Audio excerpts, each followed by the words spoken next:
Hello student, welcome to complete achievement academy. आज की class में हम डिस्कस करेंगे एसएसटी के क्वेश्चन। एसएसटी के 40 क्वेश्चन डिस्कस करेंगे। यहाँ पर एसएसटी के 40 नंबर की आपको कंप्लीट तैयारी कराई जाएगी और आपको पीडीएफ भी प्रोवाइड किया जाएगा। ओके, अगर आप यहाँ से तैयारी कर रहे हैं तो आपको कहीं और जाकर दुखी होने की या अपना टाइम वेस्ट करने की कोई जरूरत नहीं। हम अपने स्टूडेंट का पूरा ख्याल रखते हैं और टोटल सब कुछ आपको यहीं अवेलेबल कराया जाएगा। ओके, इससे पहले हमने एक क्लास आपको प्रोवाइड कर चुके हैं। अगर आपने वो क्लास नहीं देखी तो आप प्लेलिस्ट में जाकर या फिर डिस्क्रिप्शन में लिंक दे दूंगी या फिर आई बटन पर क्लिक कर कर उस क्लास को आप देख सकते हैं। ओके, तो चलिए स्टार्ट करते हैं। क्वेश्चन नंबर फर्स्ट से हम आपको स्टार्ट करेंगे।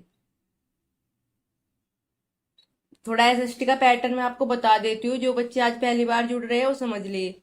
एक बात देखो, एसएसटी के आपके जो सब्जेक्ट का पोर्शन होता है उसके 60 क्वेश्चन आपके आते हैं। उन 60 क्वेश्चन में से आपके 40 क्वेश्चन और 20 क्वेश्चन इस तरह बटे होते हैं। इसमें 20 क्वेश्चन आपके पेडागोजी के होते हैं और 40 क्वेश्चन आपके सब्जेक्ट से पूछे जाते हैं। हिस्ट्री, ज्योग्राफी, पॉलिटी, इकोनॉमी से आपके क्वेश्चन पूछे जाते हैं। ये 40, इन 40 क्वेश्चन की आपको कंप्लीट तैयारी हमारे चैनल द्वारा कराई जाएगी। और देखो, पीडीएफ में आपको साथ साथ ऐसा नहीं कि मैं इन 40 क्वेश्चन का ही पीडीएफ दूंगी आपको। पीडीएफ में आपके टोटल 60 क्वेश्चन होंगे, मतलब जो पेडागोजी क्वेश्चन होते हुए भी आपको पीडीएफ में दिए जाएंगे। मैं नहीं चाहती हमारे स्टूडेंट यहाँ से ये वाले क्वेश्चन करके पेडागोजी के लिए परेशान हो कि पेडागोजी क्वेश्चन भी कहाँ से करे। ओके, तो ऐसा कुछ नहीं, आपको पीडीएफ पूरा दिया जाएगा, आंसर दिए जाएंगे आपको पेडागोजी के, आप अपने आप तैयार कर सकते हैं। और अगर समय बचेगा तो मैं आपकी पेडागोजी भी तैयार कराऊंगी, लेकिन अभी मैं सिर्फ 40 क्वेश्चन की आपकी तैयारी कंप्लीट कराऊंगी, क्योंकि इन 40 क्वेश्चन में बच्चों को काफी प्रॉब्लम आती है। क्योंकि बच्चे एनसीईआरटी वगैरह बेसिक बुक है जो वो नहीं पढ़ते, वो बड़े बड़े कोचिंग में पढ़ लेंगे, सब कुछ कर लेंगे, पर सीटेट जो क्वेश्चन पूछता है वो एनसीईआरटी से पूछता है, बेसिक चीजों से पूछता है। जब ये क्वेश्चन पेपर में जाके स्टूडेंट देखते हैं तो उनको लगता है कि पता नहीं कौन सी दुनिया के क्वेश्चन पूछे, हमारे से कौन से क्वेश्चन दे दिए, तो इसलिए थोड़ा हार्ड पड़ जाता है। तो मैं ये 40 क्वेश्चन की आपको तैयारी कराऊंगी। तैयारी आपको इस तरह कराई जाएगी कि जिससे आप ये वाला क्वेश्चन अगर रिपीट हो इसे करने की स्थिति में तो रहे ही, बल्कि इससे मिलता जुलता और कोई क्वेश्चन भी बने उसे सोल्व करने की स्थिति में भी आप रहे एग्जाम में। ओके, मैं कोशिश करूंगी आपको जो क्वेश्चन मैं यहाँ पर सोल्व करा हुआ आपको क्लास में ही याद करा दूं अच्छी, क्योंकि एसएसटी है आपका, थोड़ा याद रखना जरूरी है उसमें। तो चलिए स्टार्ट करते हैं पहले क्वेश्चन से। क्वेश्चन नंबर फर्स्ट है, निम्न में से किसने दिल्ली के राजधानी के रूप में चुनाव के बारे में यह बात की? जब दिल्ली को राजधानी बनाया तो किसने दिल्ली की जब राजधानी बनाया ये वाला सेंटेंस बोला? क्या सेंटेंस बोला? कि यह बदलाव, मतलब जो ये राजधानी बनाई जा रही है, यह बदलाव भारत के लोगों की कल्पना के अनुरूप होगा तथा सभी लोग भारत में ब्रिटिश शासन को बनाए रखने के उद्यम्य संकल्प के रूप में इसकी सराहना करेंगे। कि दिल्ली को राजधानी बनाने को एक बहुत बेहतर बात कही, तो ये किसने कही थी? ये डायरेक्ट स्टेटमेंट है। बताओ, स्टेटमेंट में आप सिर्फ याद रख सकते हो कि ये स्टेटमेंट किसका है, तो ये स्टेटमेंट है आपका वायसराय हार्डिंग्स का। हार्डिंग्स, आप ऐसे याद कर लो कि दिल्ली को राजधानी बनाना बहुत हार्ड था, ठीक है, और इससे ना हार्डिंग बहुत खुश हुए थे। हार्डिंग, हार्डिंग से आप याद कर सकते हैं दिल्ली को राजधानी बनाने की बात किसने कही थी, राजधानी बनाने के बाद उसकी प्रशंसा किसने की थी, तो आप याद रख सकते हो हार्डिंग ने की थी। ओके, तो नेक्स्ट क्वेश्चन देखते हैं। देखो, निम्नलिखित का मिलान कीजिए। यहाँ पर दिया हुआ है भाषाविद। भाषाविद किसे कहते हैं हम? मुंशी किसे कहते हैं? प्राच्यवादी किसे कहते हैं? वर्नाकुलर किसे कहते हैं? देखो, भाषाविद वो होता है जो कई भाषाओं को जानता और पढ़ता है, तो एक आपका थर्ड हो जाएगा ऑप्शन। मुंशी किसे कहते हैं? मुंशी कहते हैं जो फारसी पढ़ना लिखना और पढ़ाना जानता है, इसे मुंशी कहते हैं। प्राच्यवादी क्या कहते हैं? जो एशिया की भाषा और संस्कृति का गहन ज्ञान रखता है, उसे प्राच्यवादी बोलेंगे। वर्नाकुलर किसे कहेंगे? स्थानीय भाषा है, बोली जो मानक भाषा से अलग, उसे क्या बोल देंगे? हम वर्नाकुलर बोल देंगे। ओके, क्लियर है? ये क्वेश्चन तो आपका आसान क्वेश्चन के में ही कंसिडर होगा, ये बिल्कुल भी हार्ड क्वेश्चन नहीं था। स्टेटमेंट के क्वेश्चन थोड़े हार्ड हो जाते हैं क्योंकि स्टेटमेंट नहीं जानते सब बच्चे। तो इसका कौन सा विकल्प हो जाएगा? ए का आपका थर्ड। ए का थर्ड दो में है तो फर्स्ट दो तो कैंसिल हो गए। बी का देखते हैं, बी का फर्स्ट, तो ऑप्शन नंबर थर्ड आपका करेक्ट हो जाएगा यहाँ पर। नेक्स्ट क्वेश्चन देखते हैं। प्राचीन समय में भारत में तीर्थ यात्रियों के बारे में कौन सा कथन सही है? फाशियन भारत में संस्कृत सीखने में भारतीय व चीनी राजाओं के बीच संबंध स्थापित करने आया। ऐसा नहीं, जो चीनी यात्री मोस्टली जो भारत आए हैं बौद्ध मठों को देखने और उनका अध्ययन करने आए थे एक तरह से। ओके, तो ये वाला कथन आपका रोंग हो जाएगा। वेनसांग बुद्ध के जीवन से संबंधित स्थानों में प्रसिद्ध बौद्ध मठों को देखने आया था, बिल्कुल करेक्ट बात है। चीनी बौद्ध यात्रियों ने अपने द्वारा इकट्ठा की गई किताबें व देखे गए बौद्ध मठों के बारे में विस्तार पूर्वक लिखा, विस्तार पूर्वक भी लिखा हुआ है, जिनसे हम काफी सारी जानकारी इकट्ठा कर पाते हैं उनसे। ओके, तो बी और सी आपके करेक्ट हो जाएंगे यहाँ पर। तो ऑप्शन नंबर 2 आपका करेक्ट हो जाएगा, बी और सी, बी और सी। ओके, नेक्स्ट क्वेश्चन की तरफ चलते हैं। आई होप यहां तक आपको कोई दिक्कत नहीं होगी। 2-3 क्वेश्चन जो हमने डिस्कस किए वे आपको डायरेक्ट याद हो गए होंगे अब तक। चोल राजा राजेंद्र, देखो यही अंतर होता है कि आप है ना सुनकर, यहाँ पर आपको क्वेश्चन दिखाई दे रहे हैं स्क्रीन पर और आपको मेरी आवाज सुन रही है। आप सुनकर है ना बहुत जल्दी अपने दिमाग में याद रख पाते हो लंबे टाइम तक, बजाय पढ़ने में। अगर ये क्वेश्चन आप पढ़ोगे, खुद से पढ़ोगे, तो आपको थोड़ा टाइम बाद आलस आने लगेगा और थोड़े टाइम बाद ऐसा होगा कि आप पेपर पढ़ लोगे पूरा, पर आपके दिमाग में नहीं जाएगा एक लिमिट से ज्यादा। तो इसलिए है ना सुनकर जल्दी सीखते हैं, अच्छी तरह सीखते हैं, तो इसलिए सुनना जरूरी है। चोल राजा राजेंद्र प्रथम ने अपने, और अगर आप कंफर्टेबल फील करते हो कि आप पढ़कर ही अच्छा करते हो तो फिर आप पढ़ लीजिए, आपको पीडीएफ मिलेगा। चोल राजा राजेंद्र प्रथम ने अपनी राजधानी में शिव मंदिर का निर्माण कराया। चोल राजाओं ने शिव मंदिर का निर्माण कराया, ये बिल्कुल सही है। और उसे पराजित शासकों से जब्त की गई उत्कृष्ट प्रतिमाओं से भर गया, मतलब जो राजा हारते थे उनसे जो प्रतिमा ली उसने, उनसे उन मंदिर को भर दिया। राजा मंदिर का निर्माण अपनी शक्ति, धन संपदा और ईश्वर के प्रति निष्ठा के प्रदर्शन हेतु करते थे। देखो पहली वीडियो में भी ये मैंने आपको समझाया था, आपके पेपर में कथन कारण के काफी क्वेश्चन पूछे जाते हैं। कथन कारण के क्वेश्चन मोस्टली स्टूडेंट को हार्ड लगते हैं, क्योंकि वो ये तो देख लेते हैं कथन भी सही है कारण भी सही है, व्याख्या करता है या नहीं। यहाँ पर बच्चे कंफ्यूज होते हैं। तो मैंने आपको एक ट्रिक बताई थी, ट्रिक ही मान लो या फिर थोड़ा सा लॉजिकल सेंस मान लो, कि अगर फर्स्ट फर्स्ट जो आपका कथन है उसके बाद में अगर क्योंकि लगाकर आपका सेंटेंस जुड़ता हुआ नजर आता है, उससे रिलेट करता हुआ नजर आता है, उसकी मतलब आगे उसको आपके सेंटेंस को आगे बढ़ाता हुआ नजर आता है, तो फिर वो उसकी व्याख्या होगी, अदरवाइज नहीं होगी।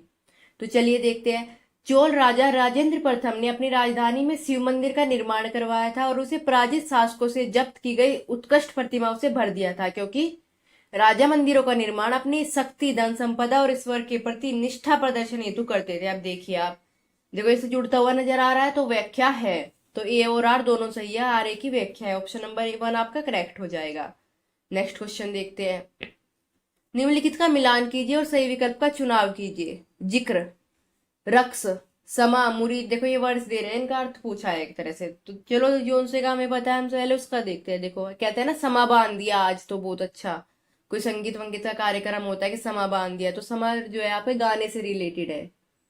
समा कहीं से रिलेटेड है, गाने से। अब देखते हैं इससे एक से होता है क्या क्वेश्चन। देखो सी का सेकंड, सी का सेकंड आपके ऑप्शन नंबर 1 में भी है और 4 में भी है, तो 2 ऑप्शन तो आपके कट गए इससे। मुरीद क्या होता है, मुरीद होता है अनुयायी। डी का फोर्थ, देखो इसमें भी डी का फोर्थ है, इसमें भी डी का फोर्थ है, तो इससे तो हम कोई ऑप्शन नहीं काट सकते अपना। रक्स, रक्स क्या होता है, रक्स होता है आपका नृत्य, बी का फर्स्ट। अब देखो बी का फर्स्ट कौन से, बी का फर्स्ट आपका 4th में है, तो यहां से हो गया। और कौन सा बच गया आपका, जिक्र, जिक्र होता है नाम का जाप, तो ऑप्शन नंबर 4 आपका करेक्ट हो जाएगा। जिक्र नाम का जाप, रक्स नृत्य, समा गाना और मुरीद अनुयायी। ओके, निम्नलिखित कथनों को पढ़िए और सही विकल्प का चयन कीजिए। मदुराई शहर में आयोजित कवियों की सभा में संगम ग्रंथों की रचना और संकलन किया गया, बिल्कुल करेक्ट है। संगम कवि और अज्ञात यूनानी समकालीन थे, देखो ये भी समकालीन थे। अब इसकी व्याख्या देख लेते हैं। मदुराई शहर में आयोजित कवियों की सभा में संगम ग्रंथ की रचना का संकलन किया गया, संगम ग्रंथों की बात हो रही है, क्योंकि संगम कवि और अज्ञात यूनानी समकालीन थे। देखो ये इससे रिलेट नहीं कर रहा है, दोनों कथन है ना अलग अलग है, क्योंकि यहाँ पर कुछ और बातें हो रही है, यहाँ पर कुछ और बातें हो रही है। यहाँ पर संगम ग्रंथों की बातें हो रही है और यहाँ पर संगम कवि और यूनानी के समकालीन होने की बातें हो रही है। बातें दोनों सही है लेकिन व्याख्या नहीं है, तो ऑप्शन नंबर सेकंड आपका करेक्ट हो जाएगा। ए और आर दोनों सही है लेकिन आर ए की भी व्याख्या नहीं करता। निम्नलिखित में से किस ग्रंथ किताब में गढ़कटंगा के गोंड साम्राज्य का उल्लेख मिलता है, जिसमें 70,000 गांव थे।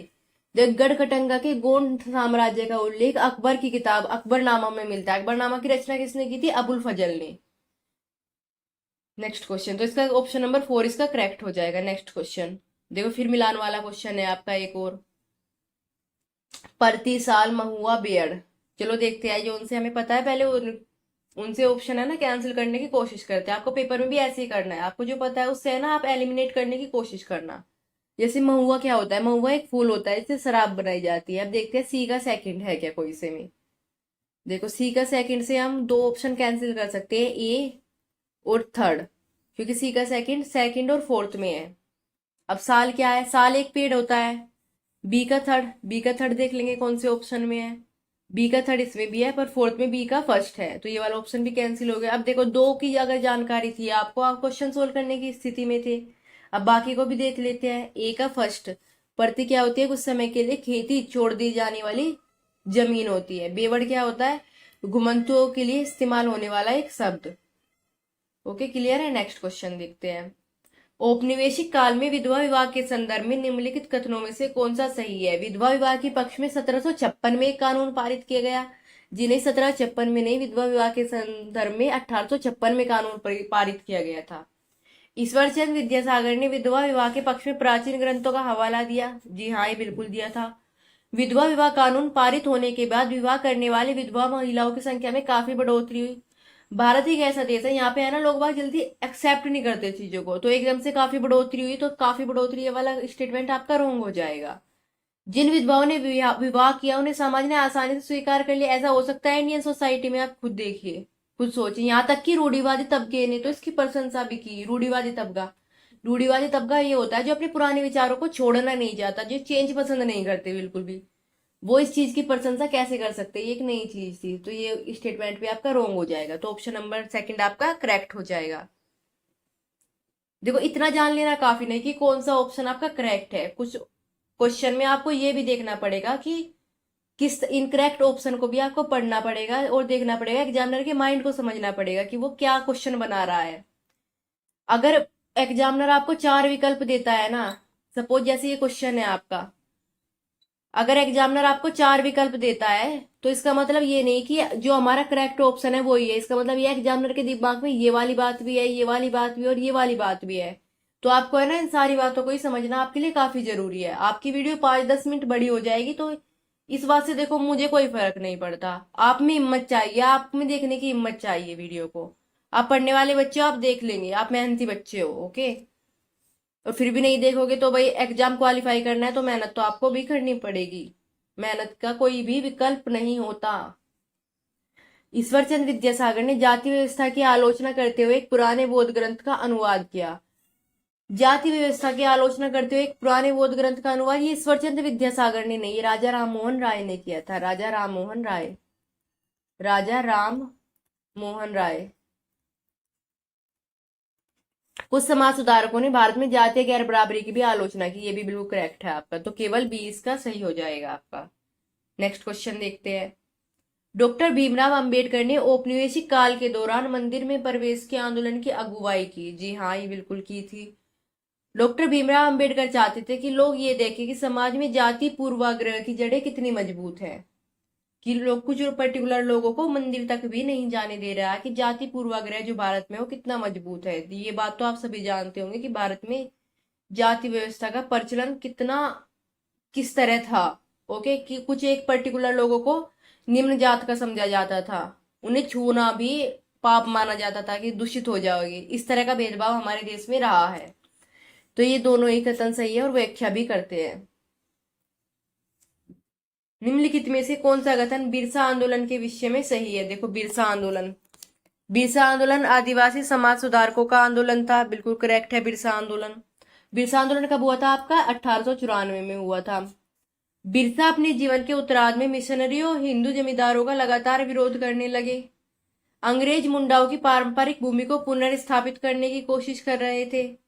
बिरसा अनुयायियों ने बिरसा राज के प्रतीक के रूप में लाल झंडा फहराया, लाल झंडा नहीं सफेद झंडा फहराया था। ओके, ये वाला स्टेटमेंट भी आपका रॉन्ग हो जाएगा, तो आपके ए और बी दोनों सही हो जाएंगे। ए और बी, बिरसा आंदोलन के विषय में आपके ए और बी दोनों करेक्ट होंगे। नेक्स्ट क्वेश्चन देखते हैं।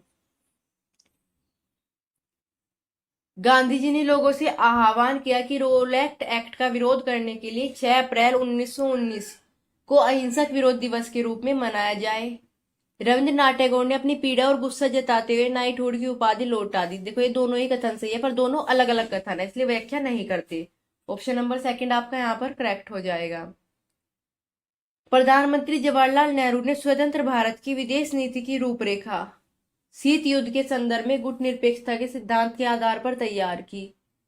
बिल्कुल सही है। गुटनिरपेक्षता, गुटनिरपेक्षता का अर्थ क्या होता है कि जो दो गुट है, सोवियत संघ यूएसएसआर का और यूएसए का, इन दोनों गुट में ना शामिल होकर अपना न्यूट्रल रहा जाए। ओके, तो इसे बोलते हैं गुटनिरपेक्षता।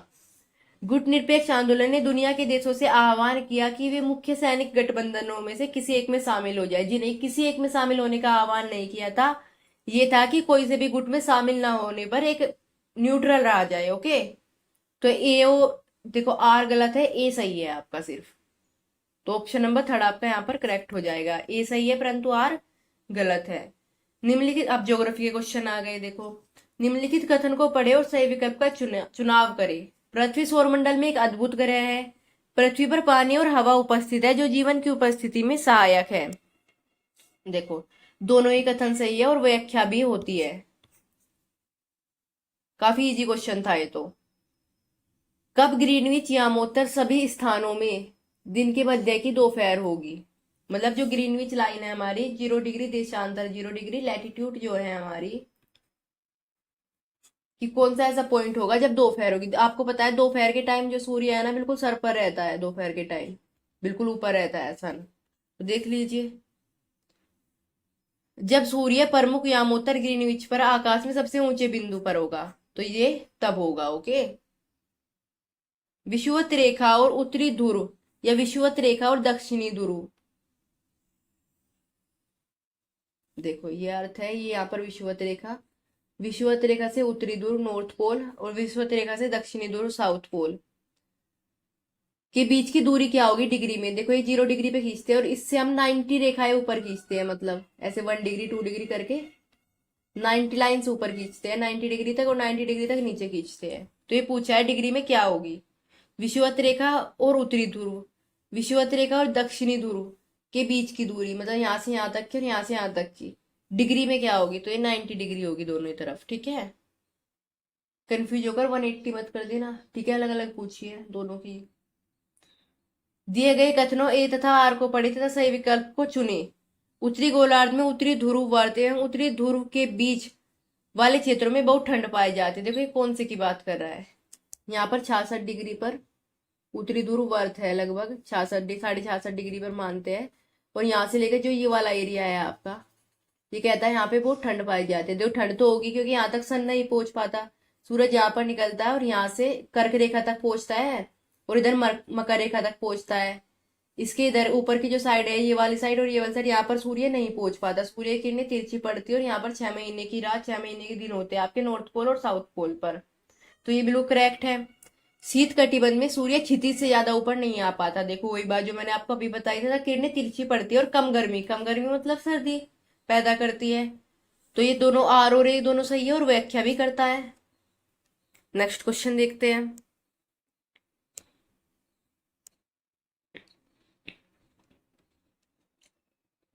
जो यहाँ पर भी कुछ वनस्पति और ये दी गई है आपको। टुंड्रा, देखो टुंड्रा प्रदेश किसे कहते हैं?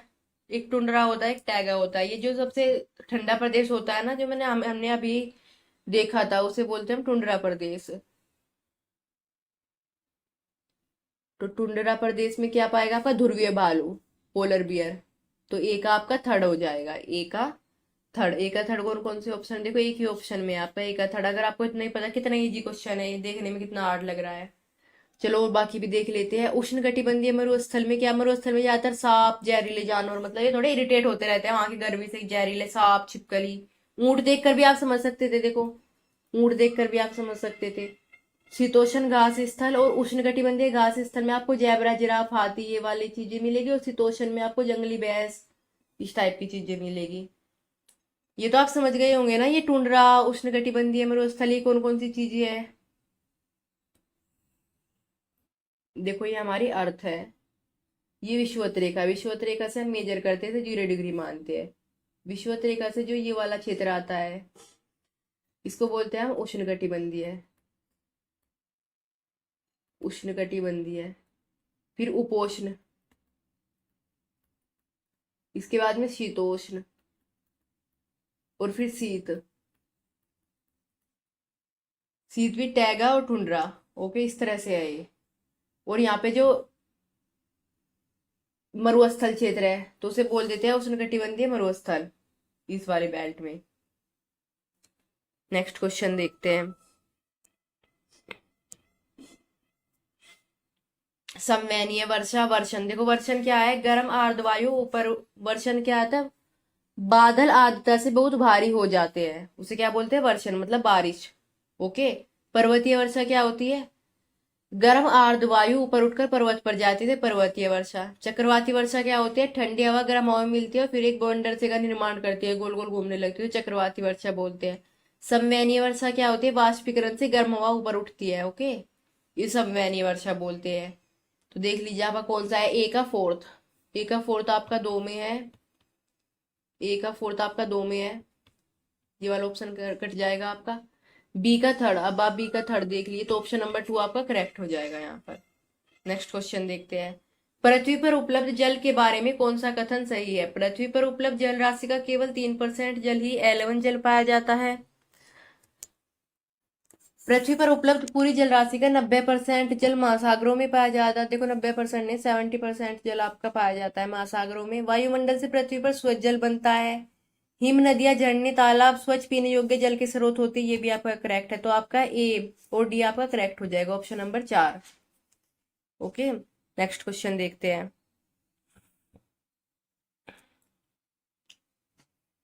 वायुमंडल हमें सांस लेने के लिए वायु प्रदान करता है। वायुमंडल सूर्य की किरणों के हानिकारक प्रभाव से हमारी रक्षा करता है, बिल्कुल करेक्ट है। अल्ट्रावायलेट जो रे है उससे रक्षा करता है। वायुमंडल 4 परतों में विभाजित है, 4 परतों में नहीं, वायुमंडल 5 परतों में विभाजित है। ओके, तो ये वाला ऑप्शन आपका गलत हो जाएगा। 5 परतें कौन कौन सी है हमारी, क्षोभ मंडल, समताप मंडल, ओजोन परत कहाँ पाई जाती है आपकी, समताप मंडल में पाई जाती है। फिर मध्य मंडल, आयन मंडल और बहिमंडल। तो इस तरह 5 परतों में विभाजित है। सबसे निचली परत क्षोभ मंडल है, फिर ऐसे ऐसे ऊपर चलेगा। ओके, तो कौन से हो जाएंगे आपके, ए और बी सही है, केवल ए और बी सही है, ऑप्शन नंबर 1 आपका करेक्ट हो जाएगा यहाँ पर। निम्नलिखित कथनों पर विचार कीजिए, कौन सा कथन पवन का वर्णन करता है। देखो पवन क्या होती है, उच्च दाब क्षेत्र से निम्न दाब की ओर गमन करती वायु को हम क्या बोलेंगे, पवन बोलेंगे। संबंधियों से मिलने मुंबई से दिल्ली जाना है, अशोक परिवहन के कौन से साधन का उपयोग कर सकता है। देखो मुंबई से दिल्ली जाना है, मुंबई से दिल्ली जाना है अशोक को, तो कौन कौन से, बस से जा सकता है यानी सड़क मार्ग से जा सकता है, एरोप्लेन से जा सकता है, वायु मार्ग से भी जा सकता है, रेल मार्ग से भी जा सकता है, लेकिन जल मार्ग का कोई भी यहाँ पर साधन नहीं होगा। तो बी, सी और डी आपके करेक्ट हो जाएंगे। निम्नलिखित में से कौन सा ऊर्जा संसाधन भारत में अधिकतर कारखानों फैक्ट्रियों में प्रयोग में लाया जाता है। कौन सा ऊर्जा संसाधन, देखो कोयला, कोयले का सबसे ज्यादा यूज आपका फैक्ट्री वगैरह में होता है। Next question. निम्नलिखित कथनों को पढ़िए और सही विकल्प का चयन कीजिए। ईंधन और जीवाश्म ईंधन परंपरागत ऊर्जा के 2 मुख्य स्रोत हैं। ऊर्जा के परंपरागत स्रोत वे हैं जो लंबे समय तक सामान्य उपयोग में लाए जा सकते हैं। देखो दोनों कथन सही है और ए आर की व्याख्या भी करता है। Next question. फसलों को उनके देशों के साथ जहाँ वे अत्यधिक मात्रा में उगाई जाती है सुमेलित कीजिए। तो चलो सबसे पहले चाय कहाँ पर, पटसन, पटसन तो अपने भारत में ही होती है, भारत और बांग्लादेश में पटसन, तो ए का फोर्थ हो जाएगा। तो चलिए देखते हैं, एक ऑप्शन से हम सोल्व कर पाते, देखो एक से हमने सोल्व कर दिया, ऑप्शन नंबर 4 करेक्ट हो जाएगा। तो चलिए देखते हैं फिर हम बाकी ऑप्शन भी। चाय कहाँ पर, केन्या और श्रीलंका में पाई जाती है चाय आपकी। कॉफी आपकी ब्राजील में मिलेगी, ब्राजील और कोलंबिया में मिलेगी आपकी कॉफी। और कपास आपकी होगी ब्राजील और मिस्र में आपकी कपास दी जाएगी। नेक्स्ट क्वेश्चन देखते हैं। कई राज्य भाषाई अल्पसंख्यक द्वारा स्थापित संचालित स्कूलों, विद्यालयों, कॉलेजों, महाविद्यालयों को आर्थिक रूप से सहायता करते हैं। भारतीय संविधान में अल्पसंख्यक की सुरक्षा के लिए बनाए गए प्रावधान राज्यों द्वारा विविधता के पोषण को दर्शाते हैं। देखो दोनों ही कथन आपके करेक्ट है और व्याख्या भी करते हैं। नेक्स्ट क्वेश्चन, का निर्माण, का निर्माण हमें विशिष्ट विशेषताओं, दक्षताओं एवं विशेषताओं की पहचान करने से रोकता है, साथ ही ये व्यक्ति में विभिन्न विशिष्टताओं के विकास को अवरुद्ध भी करता है। ये कौन सी चीज है? तो ये है रूढ़िबद्ध धारणाएं। रूढ़िबद्ध धारणाओं के बारे में हमने बातें भी की थी। रूढ़िबद्ध होता है मतलब कि जो पुराने विचारों, पुरानी चीजों को छोड़ना ही नहीं चाहता, और नया चाहे कितना भी अच्छा हो लेकिन उसे पुराने को पकड़ के रहना है। वो बदलाव पसंद नहीं करते एक तरह से। जैसे मोस्टली, मैं कहती तो नहीं, मोस्टली दादा दादी जो होते हैं घर में, उन्हें है ना पुराना कल्चर बहुत अच्छा लगता है। वे कहते रहते हैं हमारा टाइम इतना अच्छा था, आजकल के बच्चे कैसे हो गए, इस टाइप की जो चीजें है ना, तो वे चेंज को इतना, चेंज के साथ चेंज को एक्सेप्ट नहीं कर पाते। ओके, तालमेल नहीं बिठा पाते चेंज के साथ, और उस चेंज को कोसते रहते हैं। ओके, तो उन्हें भी अच्छा लगता है। तो ये होती है रूढ़िवादिता। संसदीय शासन प्रणाली में कार्यपालिका का गठन विधायिका द्वारा किया जाता है, और कार्यपालिका विधायिका के प्रति उत्तरदायी नहीं है। देखो, गठन विधायिका के द्वारा किया जाता है कार्यपालिका में, और विधायिका के प्रति उत्तरदायी है। ओके, विधायिका के प्रति उत्तरदायी होती है। देखो, संसदीय शासन प्रणाली में क्या होती है, आपकी विधायिका जो कानून का निर्माण करती है, कार्यपालिका कानून का क्रियान्वयन करेगी, और न्यायपालिका जो न्याय के लिए काम करेगी। ये तीन अंग होते हैं मेनली। ओके, तो ये कौन सा हो जाएगा आपका? ए सही है और बी गलत है। ए सही है और बी गलत है। ऑप्शन नंबर थर्ड आपका हो जाएगा। नेक्स्ट क्वेश्चन देखते हैं। लोकतंत्र में गतिवाद प्रतिबिंबित होता है। गतिवाद सरकार द्वारा नए नए कानून और योजनाओं और कार्यक्रम को चलाने से, विभिन्न सामाजिक व आर्थिक समस्याओं पर लोगों द्वारा आंदोलन आयोजित करने से।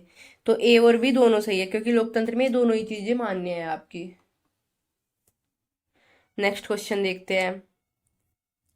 निम्नलिखित में से कौन सी भारत में अनियमित वेतन की कार्य की विशेषता है? अनियमित वेतन मतलब मजदूर को केवल नगद भुगतान किया जाता है। नगद भुगतान से हम अनियमित वेतन नहीं समझ पा रहे हैं। ओके, जब मजदूर बीमार होता है उन दिनों नियोक्ता तनख्वाह के एक हिस्से का भुगतान करता है, ऐसा भी नहीं है। कभी कभी मजदूर से ज्यादा घंटे काम कराया जाता है। नियमित रोजगार अवसरों की बहुत थोड़ी गारंटी होती है। देखो, ये दोनों ही सही है आपका। कभी कभी है ना मजदूर से ज्यादा काम करा लिया जाता है, रोजगार की कोई गारंटी नहीं होती। जो पर्टिकुलर से, जैसे हर मंथ गवर्नमेंट जॉब में क्या होता है, पर्टिकुलर मंथ में आपकी सैलरी आ जाती है, इसलिए बच्चे, ज्यादातर लोग गवर्नमेंट जॉब के पीछे ज्यादा भागते हैं। तो ऐसा मजदूरों के साथ नहीं होता। ओके, उन्हें रोजगार की गारंटी नहीं होती, आज मिल गया कल ना मिले। तो ये अनियमित वेतन होता है, मतलब वेतन उनका बंधा हुआ नहीं है।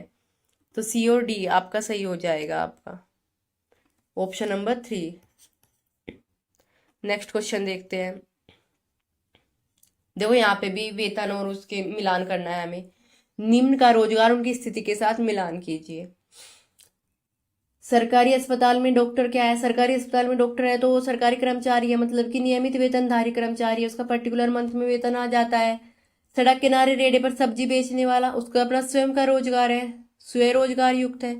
कपड़ा फैक्ट्री का मालिक, ये नियोक्ता है, ये तो मालिक है ये। कृषि मजदूर क्या है? देख, कृषि मजदूर है अस्थायी वेतन श्रमिक, मतलब कि जब कभी जैसे गेहूं वगैरह के लिए आप मजदूर वगैरह को लगाते हो खेत में, कटने के बाद फिर अपना वे अपने घर चले जाते हैं, तो एक पर्टिकुलर सीजन पे उन्हें रोजगार मिल पाता है, तो ये अस्थायी वेतन श्रमिक है।